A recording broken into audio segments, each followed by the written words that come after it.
நிலவில் என்றும் இல்லை தேய்திரை.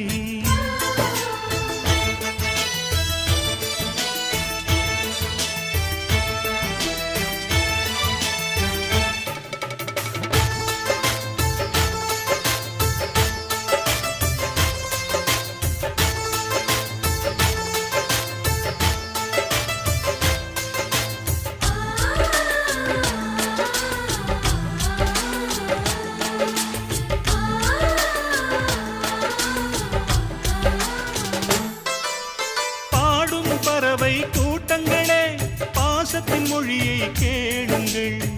அண்ணன் என்ற சொந்தமே அன்னையானதை பாருங்கள்.